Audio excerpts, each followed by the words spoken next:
During the clay season, I said several times, I don't know how he does that. I don't know how he can win back-to-back Indian Wells Miami and then again play almost immediately after Monte Carlo and then Madrid and then Rome and then Roland Garros. I thought, who can do that? It's crazy. Okay, maybe it's different from any other player, but it might come back to him and hurt him. Physical is one thing, but emotional is important too. You need to be fresh emotionally. And this is always a balance that is very difficult to find. The tennis world erupted when Jannik Sinner pulled out of the Canadian Open. Critics called it a mistake. Some even questioned his commitment. But what if they got it completely wrong? What if this wasn't about avoiding competition at all, but about making the smartest move of his career? As new details emerge, top voices in tennis are defending Sinner's decision, arguing that protecting his body before the biggest tournaments is exactly what champions do. So why did so many people rush to judge him? And what truth are they only realizing now? In this video, we'll break down the real reason behind Sinner's controversial withdrawal and why his critics may owe him an apology. Jannik Sinner just did something that sent shockwaves through the tennis world, and depending on who you ask, it was either a smart move or a massive missed opportunity. This week, the Italian world number one pulled out of the Canadian Open, and in doing so, he closed the door on a chance to make history that may never come around again. Here's why this matters so much. By skipping Montreal, Sinner gave up his shot at winning every single Masters 1000 tournament in one calendar year. That's 9 of the biggest events outside the Grand Slams, and no man has ever swept all 9 in a single season. Sinner had already claimed the first 5, an achievement that on its own is completely unprecedented on the men's tour. Nobody has ever started a season 5-4-5 at that level before. And now, just as fast as that record run began, the dream of a clean sweep is over. Naturally, this decision has sparked plenty of debate. Chances like this don't come twice. A calendar sweep of every Masters event would have been talked about for generations, the kind of achievement that gets etched into tennis history books forever. So when a golden opportunity like that appears and a player chooses to walk away from it, people are going to ask questions.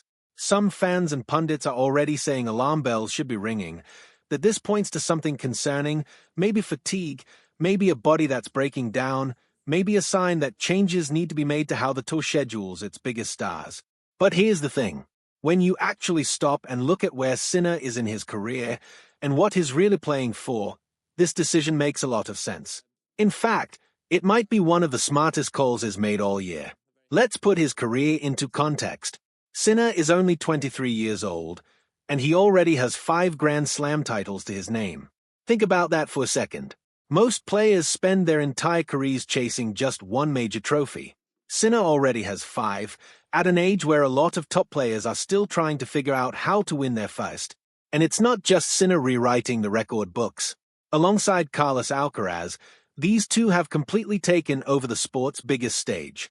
Between them, Sinner and Alcaraz have won 10 of the last 11 Grand Slam tournaments. That's not domination. That's a neat total takeover of tennis at the highest level. So when you zoom out and look at the bigger picture, you start to understand where Sinner's priorities actually lie. Masters 1000 titles matter. They carry huge ranking points and they build a player's resume in meaningful ways. But at the end of the day, tennis history isn't written by Masters 1000 sweeps. It's written by Grand Slams.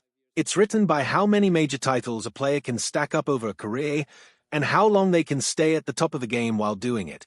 Sinner knows this better than anyone. He's not chasing a 9-tournament streak for headlines. He's playing a much longer game, one that's about protecting his body, managing his schedule, and making sure he's peaking when it matters most at the 4 majors that define legacies. Think about the physical toll professional tennis takes on a player's body over the course of a full season. The Masters 1000 events are grueling, best of 3, back-to-back matches on hard courts, clay, and everything in between, stacked across months with barely any time to recover. Add in the mental and physical demands of trying to defend a perfect record, and you're looking at a recipe for burnout or injury. For a 23-year-old with what should be at least another decade of high-level tennis ahead of him, risking his body for a record, however historic, that ultimately won't define his legacy the way Grand Slam titles will, is a gamble that simply doesn't make sense. This is where the criticism starts to fall apart. Yes, opportunities like a Masters 1000 sweep are rare. Yes, it would have been an incredible achievement. But rare doesn't always mean worth it. Sinner and his team clearly made a calculated decision, weighing the short-term glory of chasing a record against the long-term goal of staying healthy, staying sharp, and continuing to compete for the trophies that actually shape how history remembers a player. And when you consider that he's still just 23, with potentially 10 or more years of elite tennis still ahead of him, protecting that future suddenly looks a lot more important than a stat line, however impressive it might look on paper. There's also something to be said about how modern tennis schedules put players in impossible positions. The calendar is packed. Masters events, Grand Slams, ATP finals, Davis Cup commitments. It never really stops.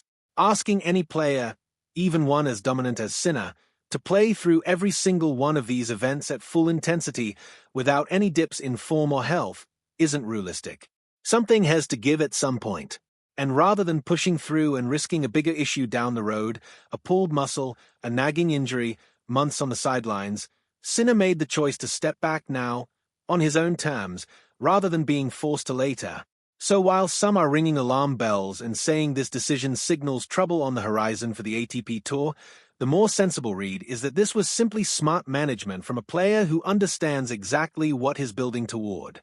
Sinner isn't chasing every record available to him. He's chasing the ones that matter most, the Grand Slams, the ones that will ultimately define his place in tennis history alongside legends like Federer, Nadal, and Djokovic. And if that means sacrificing a shot at a 949 Masters sweep, so be it.